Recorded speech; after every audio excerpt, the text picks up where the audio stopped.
5. I think there's a basic wisdom.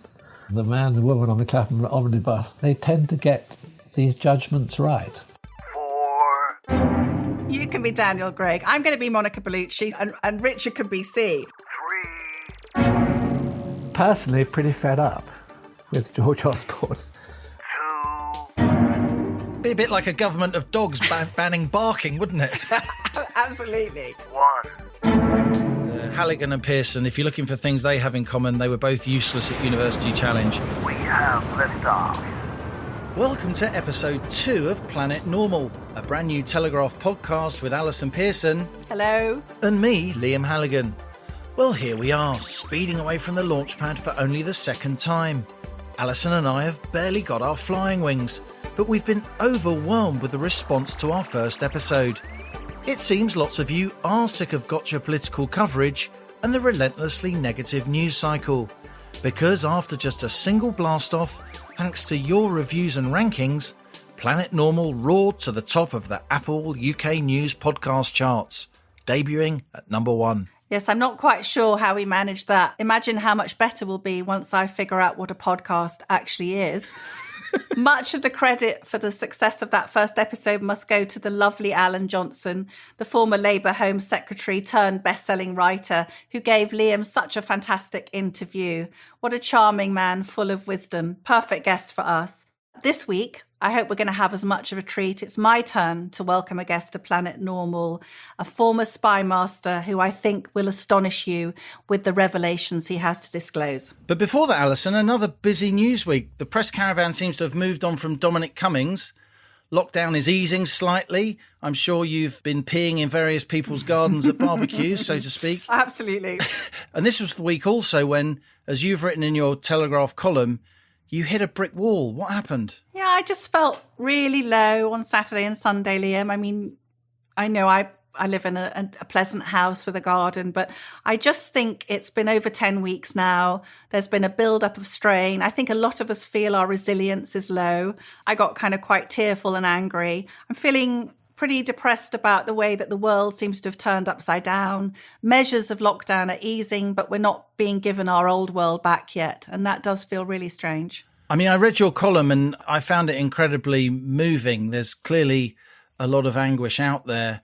I think the political debate is shifting, a lot more emphasis on the damage being done to the economy, the health implications of that, the knock-on mental health, even deaths resulting from a deep economic downturn.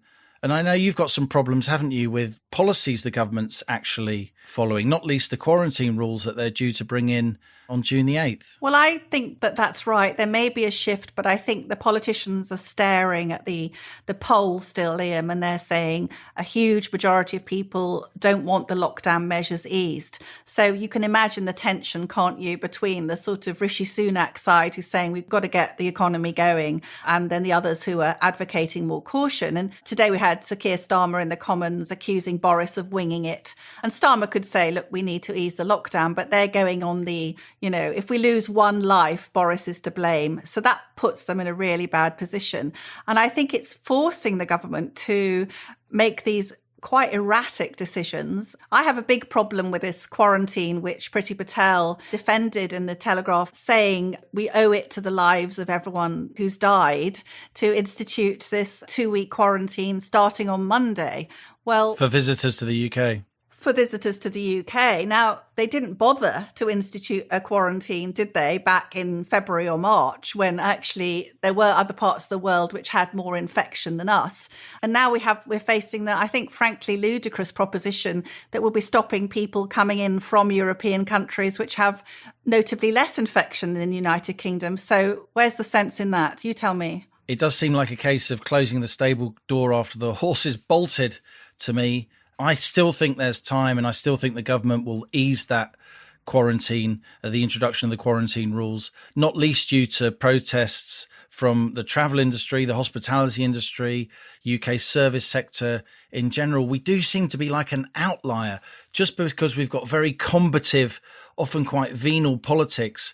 The government seems to be doing things that really don't pass the common sense sniff test. I absolutely agree with that. I mean, I don't know if you heard the chief executive of Heathrow saying that after the health pandemic could come the unemployment pandemic if they're going to be, places like Heathrow, these vast aviation industries, all our hospitality, tourism industries going to the wall. But I think you're right. I think there's a hysterical mainstream media barking at the politicians about the highest death rate. So I think you're right. I think it is forcing them to introduce these quite draconian measures which don't actually make much sense. Now, what do you think about this idea? Is the British government introducing the quarantine now to sort of retrofit their explanation for when the public inquiry takes place? And is it also doing it because there are other countries which will say we can't have the Brits coming in because they've got the worst infection? So it's almost like getting our quarantine in first. What do you think? Well, there definitely will be a public inquiry, and I do think the government feels weakened. I think the honeymoon is now over. There's talks of Boris Johnson losing votes in Parliament, and I think there's a certain sense of trying to control the political narrative with measures that a lot of the public just won't buy.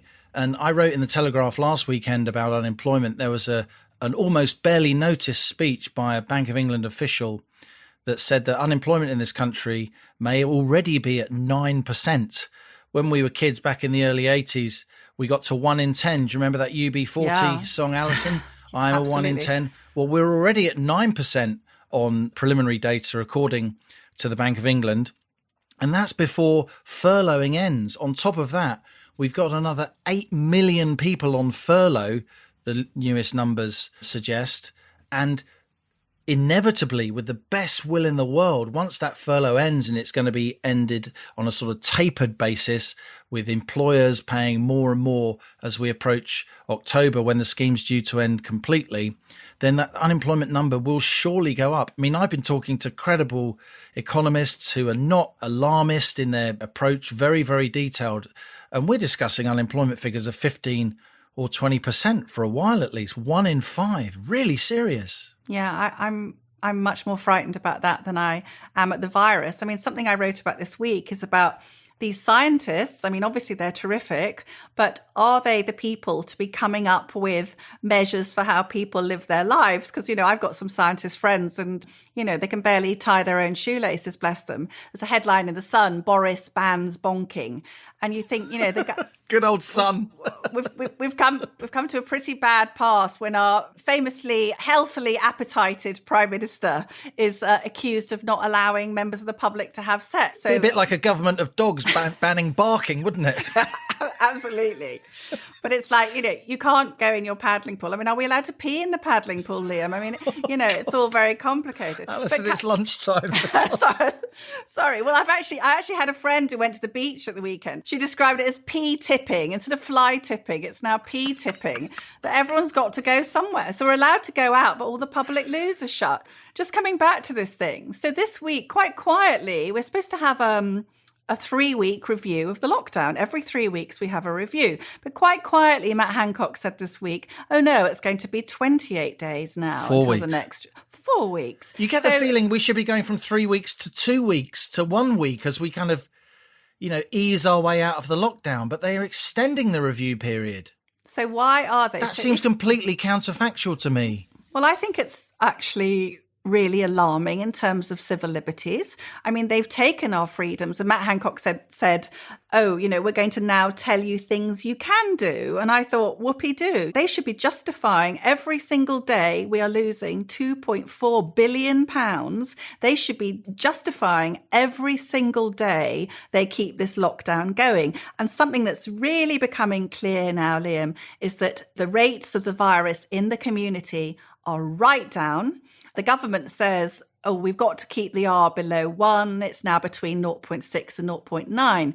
It is in the hospitals and the care homes, but in vast tracts of the country, many areas, it could be as low as 0. So what are we doing? We've got huge numbers of people in the southwest, in East Anglia, where I am. What is going on? Small businesses are closed, but you really would struggle to get coronavirus where I am and in where many people are. So what's going on? I've argued for a long time that those aged 20, in their 20s and 30s who don't live with their parents should be back at work. I personally think that should have happened weeks ago. But look, also this week, the story of China really broke through, not just with the British government responding to events in Hong Kong, offering 200,000 to 300,000 Hong Kong Chinese with certain British passports rights to come to this country and even stay. A big debate about whether or not we should be offering citizenship to lots more Hong Kong Chinese. And also there's the sense that Boris Johnson really is under pressure now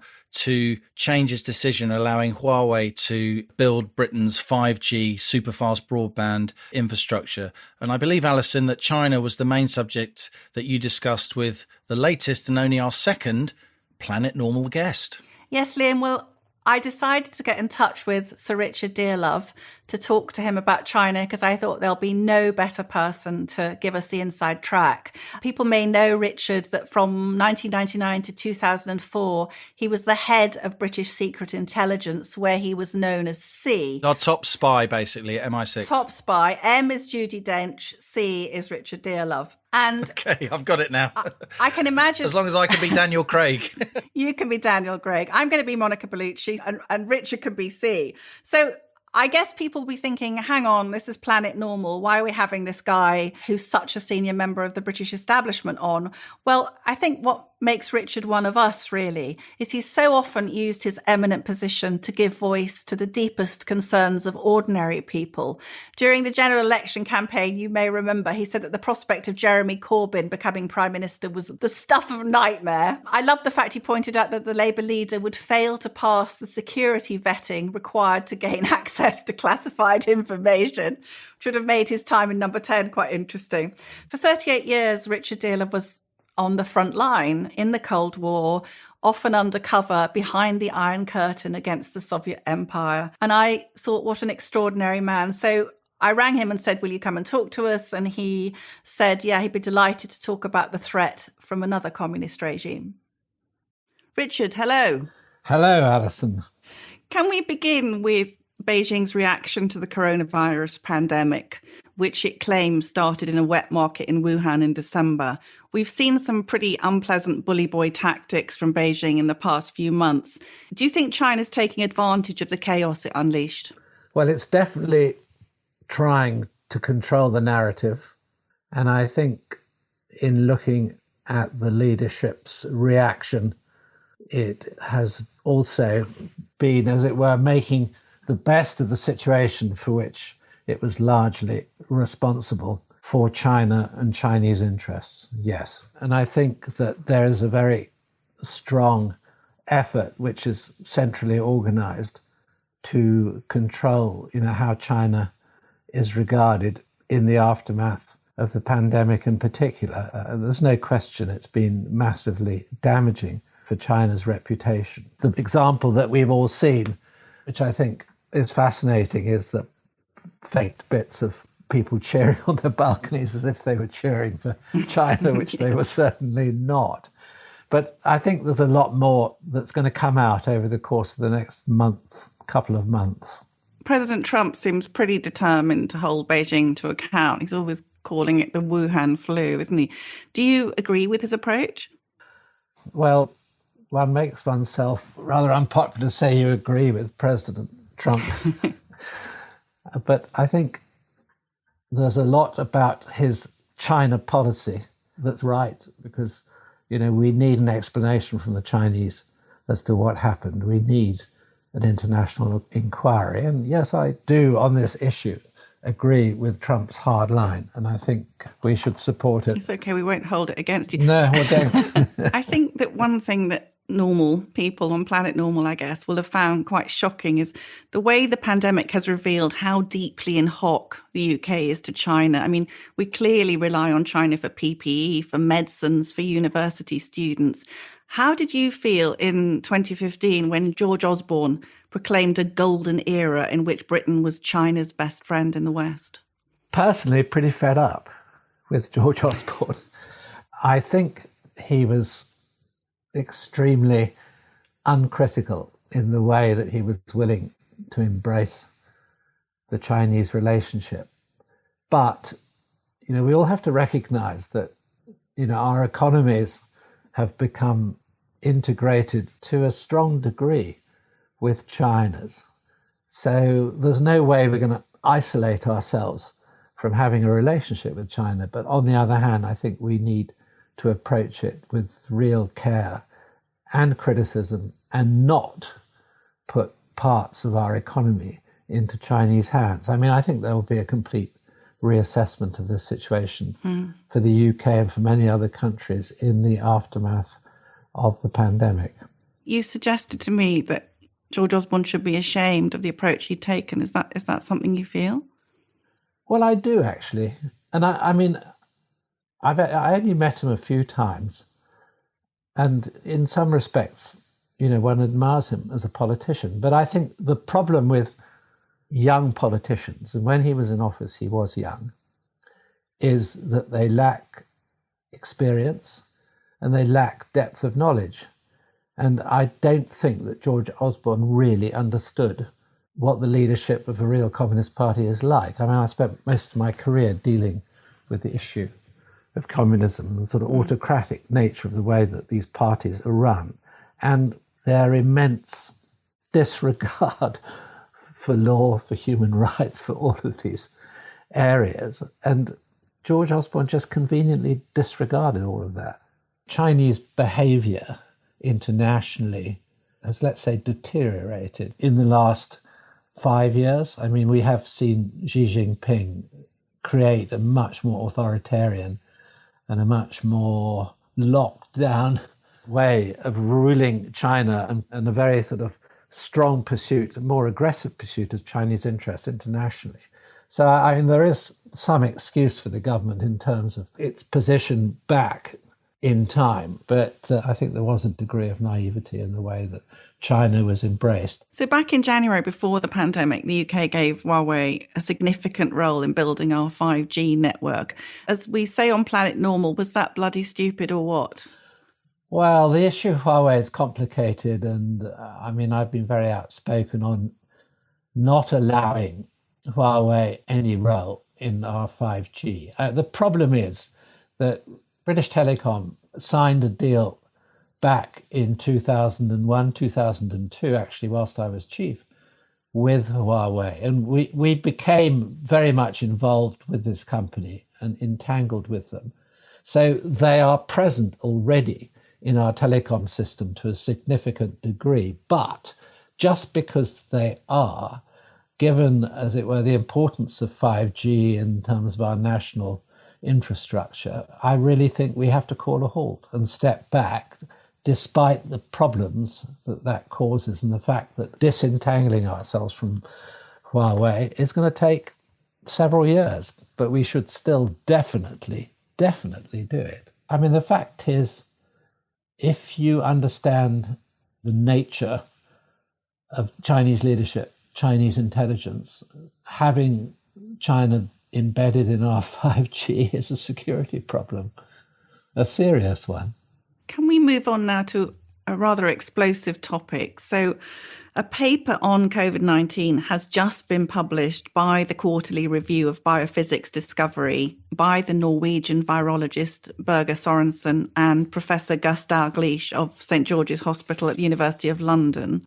I know you've been involved with this, and I know it's very complicated stuff, but basically it involves a detailed etiology of the virus, which they need to create a vaccine. Now, Sørensen and Dalgleish say that the RNA sequence of the virus includes inserts which could not have occurred naturally in zoonotic transfer. Now, for the benefit of non-scientists, including me and you, I think. Including me. That means the coronavirus was engineered in a laboratory. Richard, do you think those findings are reliable? I mean, I think people will be reeling. Well, I have read this paper many times in draft, and it's been rewritten many times. And I think that the importance of the paper is that it is written by two very knowledgeable scientists, one a world-leading virologist. Well, both of them are actually. It's been peer-reviewed extensively. It's been printed in a journal which is most prestigious. And I think it is a very important contribution to a debate which is now starting about how the virus evolved and how it got out and broke out as a pandemic. I mean, I'm not a scientist. I'm not really prepared to speculate very far, but I think this particular article is very important, and I think it will shift the debate. But I mean, let's see what happens, because there will be scientists with other views who I'm sure will dispute this finding. But as I understand it, it looks as though the theories that Sorensen in particular puts forward are based on some quite important discoveries about the virus, which other people have not hitherto observed. A scientist explained it to me very well, and I think analogy works very well because these things are very complex matters. But he said, if you're a literary scholar, you can spot Victorian meddling in Shakespeare's folios. You can just see it, because to the trained eye, these changes will stand out. And I think that's what Sorensen and Dalgleish were finding, is probably quite, little changes which have revealed this extraordinary thing.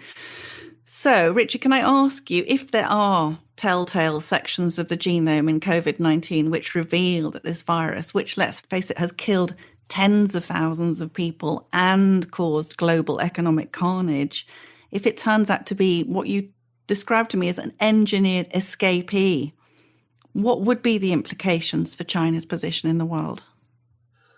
Well, I think the most important implications is it means that you're more likely to build a vaccine that works if you know precisely. So that's the first point. The second point is, well, I suppose it raises the issue, if China ever were to admit responsibility, does it pay reparations? I mean, obviously you can't change the sort of aggregated human tragedy that is represented by the pandemic.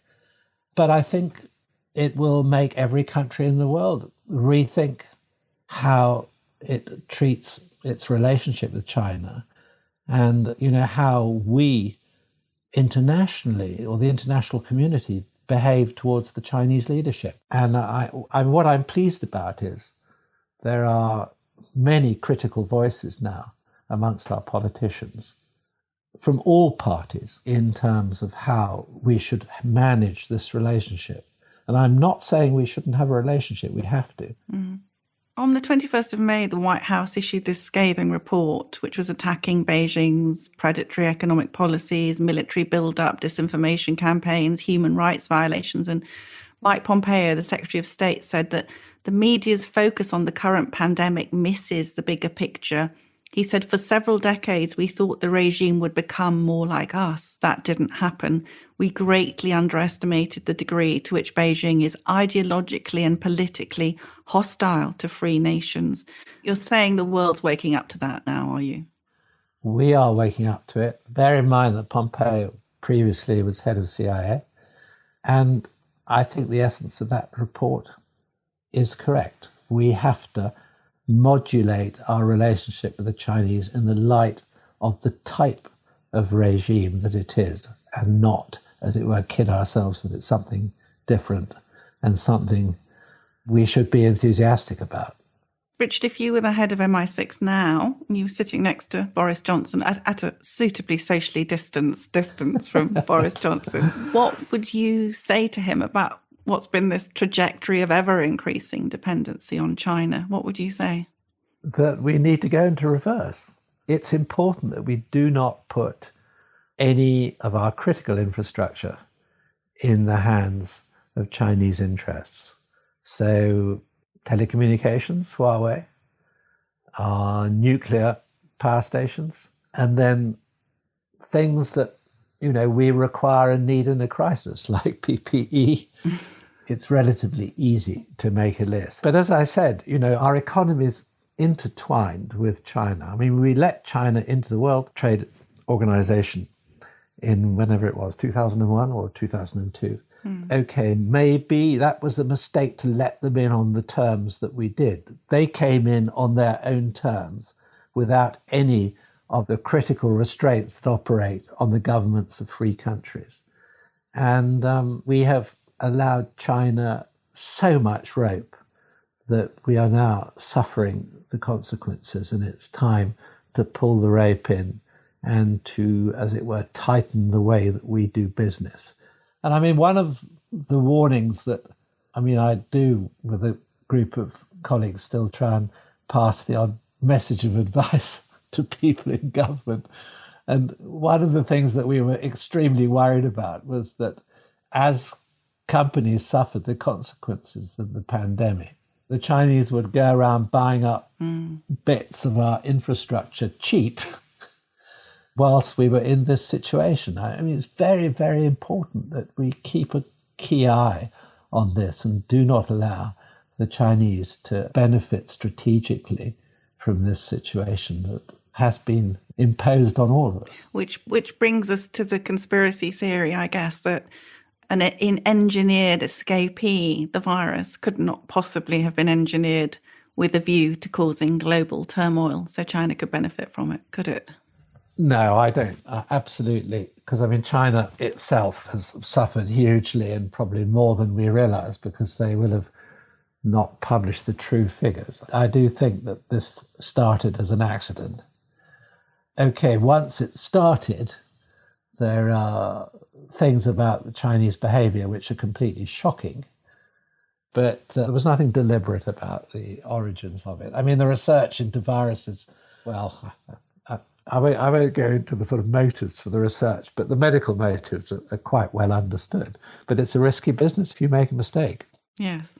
So finally, Richard, you once said that those who have experienced the Cold War firsthand, as you have, and I quote, a duty to warn the younger generation about the dangers to our freedoms from communist regimes. Thank you so much for doing exactly that for us today on Planet Normal. Well, Alison, it's a real privilege and a pleasure to be one of your guests.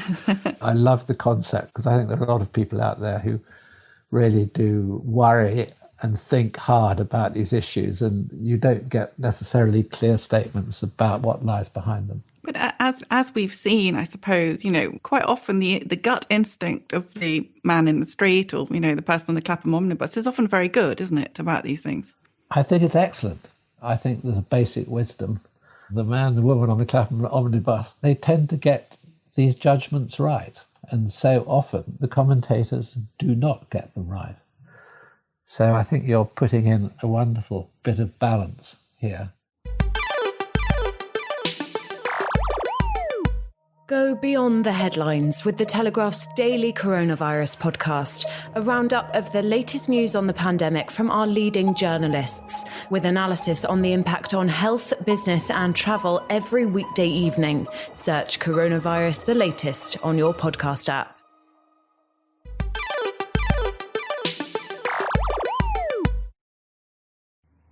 That's an absolutely astonishing interview, Allison. Absolutely astonishing. We had a former head of MI6 saying that he believes the coronavirus pandemic, quote, started as an accident when the disease escaped from a laboratory in China. He's basing that on a scientific paper, a peer-reviewed scientific paper that's about to be published, which will, of course, be contested. The science in this area is very much an argument in process, but still a really astonishing thing for one of our most senior intelligence officers to say in public. Yes, Liam, he does talk our language, doesn't he? And I thought that tribute at the end to the man and woman on the Clapham omnibus from him was very moving, actually. And it was a huge privilege to talk to him. I've met him socially and he always comes out with some absolutely jaw-dropping fact. But when he mentioned that he had evidence that the virus had escaped from a laboratory, it was one of those moments in journalism when you think, okay, great. Yeah, it's earth-shattering, isn't it, if true? And as you say, the science isn't 100%, but they have a very strong argument going. And these inserts in the genome, the RNA sequencing of the virus, do seem to be there, and they could only have occurred in a laboratory, and they wouldn't occur in nature. So what do we say now? Everything is up for grabs. Everything's changed, isn't it? You were very careful in your interview, I must say, despite your jaw being on the floor, I'm sure, yes, to stress that this is the opinion of a single scientific paper, albeit a scientific paper by two extremely well-regarded scientists, which has been peer-reviewed. But of course, Richard Dearlove will have done his due diligence. He's not a scientist, but he's an extremely canny operator who will have taken soundings before talking to you from all kinds of sources. And if this does turn out to be the scientific conventional wisdom and the debate will go on, then the geopolitical implications are quite mind-boggling. Well, I thought it was terribly interesting that he talked about everything would have to go into reverse. Particularly the UK's relationship with China will have to, the brakes will have to be slammed on. I think we're already sensing a momentum there, aren't we? Lots of Tory MPs are kicking up rough about it. I also thought it was interesting. He said to me that he thought George Osborne had been extremely naive. Well, I should say to our listeners, our regular listeners, I say hesitancy after 2 episodes. Ordinarily, we'd run a Planet Normal interview at sort of 6 or 7 minutes, and then we'd spend a lot more time talking about it and about other news.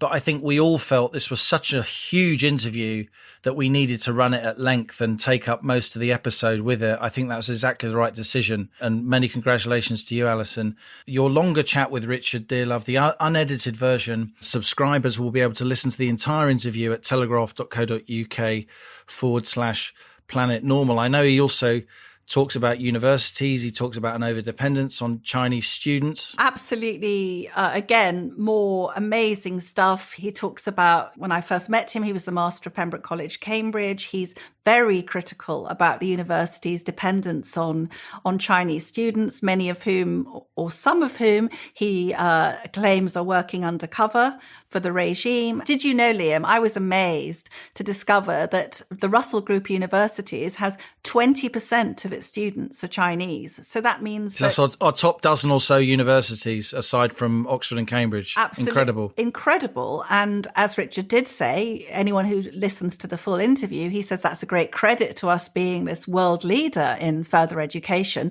But it also has many implications for intellectual property, Chinese students who are doing science and engineering degrees, who then can, obviously take that knowledge back home. Yeah, he talks about, I had a delve into the director's cut, if you like. Richard Dearlove, very senior person. Reservoir Dogs, yes. The director's an cut. organised rip-off of intellectual property and organised intelligence operations in some of our universities, orchestrated by a number of Chinese students. Not, of course, all or even most or even many, but some.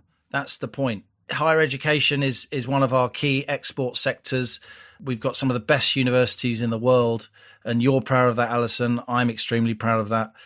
One of the great strengths of our university sector is its diversity, and that includes Chinese people who come here, study with us, many of whom can end up making their careers in the UK in future years. But for Richard Dearlove, having thought long and hard, having been an educationalist himself, held senior posts in higher education as well as in intelligence, to make this statement, it cannot be ignored. Certainly can't. And the tentacles of Chinese power, which are everywhere. So one thing we can say now, and again, you can listen to in the longer interview, is that when they were looking to publish this paper about the virus being engineered in China, two of the publishers, the Chinese have bought up a lot of the scientific publishers. So it was actually quite difficult to find someone who would publish it. And one publisher, who shall remain nameless, kept the paper, declined it, but then rushed out 2 Chinese papers immediately contradicting it. So this to me is a sinister aspect, Liam, of Chinese power, that if it buys up voices, powerful outlets in the West, and uses its money to silence them, we're going to be in big trouble, aren't we? Of course, some people will have different opinions about that. Some people at certain journals will have not wanted to publish the paper because they simply didn't agree with it. That's what cutting edge science is often like. But a really incredible statement there from Richard Dearlove. Let's move on, Allison. I'm sure there'll be many, many ramifications of that interview. But just before we go, let's have some messages from readers and Planet Normal listeners. What have you had this week, not least in response to our launch edition? Well, most people seem to be pretty favourable, Liam, quite amazingly. I'm sure that's down to you, not me, your inexperienced sidekick here. I've had absolute sackfuls of stuff about the lockdown. Diana Dixon says she's sick of Matt Hancock's schoolboy warnings to stick to the rules. She said she and her husband survived being bombed in World War II, diphtheria, polio, all the childhood diseases, seasonal flu, Asian flu, swine flu, to name but a few. They're convinced they had COVID back in December, and they say, for us, it's bye-bye bonkers Boris rules. Subscribers to The Sun as well as to The Telegraph. Well, yeah. Helen James wrote to us and she said, thanks for this podcast and thanks in particular for interviewing Alan Johnson. What a guest he was, and reminding me of the time when politicians were allowed to, quote, see both sides and did not have to rubbish their opponents in the most unpleasant language available at every opportunity. I think that's why we launched this podcast, isn't it, Allison? And as we get into our stride, hopefully that will show. We want to have guests on who we may agree with, we may disagree with, but the discussion will be civilized and relatively polite. You and I will disagree about things from time to time, but we do so without assuming bad faith. Yeah, I think that people are very sick of the sort of strident tribalism that they see when they turn on the news. And, you know, one particular view, we see this particularly with the pandemic, that anyone who tries to disagree is angrily swatted away as somebody who wants people to die. Well, no, we should be able to discuss these things, and bearing in mind everybody's sensitivities. I had a very moving email from Father Tom. I'm a Catholic priest, he says, and I have seen the grief of families unable to bring the remains of their loved ones into the church they have attended for years. Instead, they must go from morgue straight to burial. We have to lock our churches, not just missing Sunday Mass, but leaving people unable to pop in and say a prayer. Apparently, if they do allow us back, we are told we cannot sing hymns. They tell us everything we cannot do in minute detail. If this is the cost of the virus, then let us have it. It is more kind than our politicians. Blimey, that's moving. I must say, on a slightly lighter note, and to end, my favourite message of the week was from Stephen, who said, Halligan and Pearson, if you're looking for things they have in common, they were both useless at University Challenge.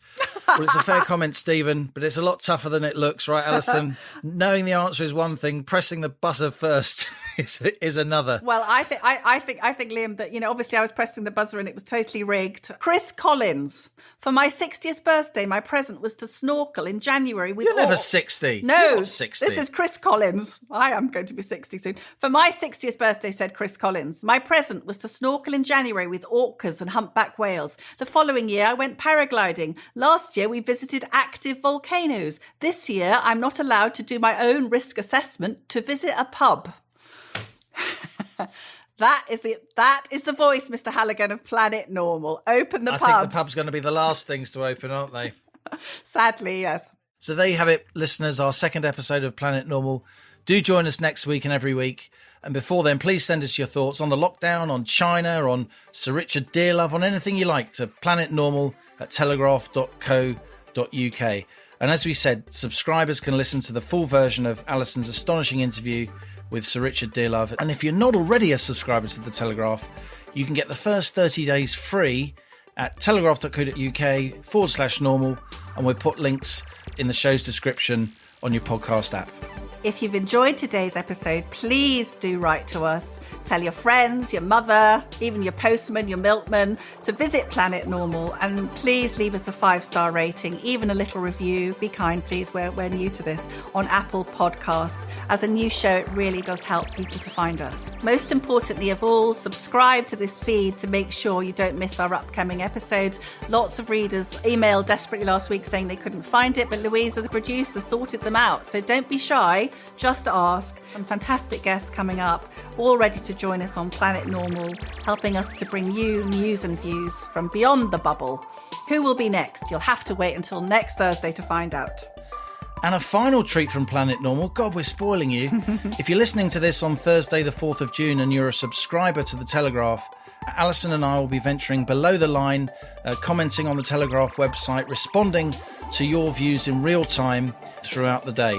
Again, that link will be included in the description of the show. So I'll just thank our producer that Allison mentioned, the fantastic Louisa Wells, and our equally fantastic editor, Theo Leludis. And until next Thursday, it's goodbye from me. And it's goodbye from him.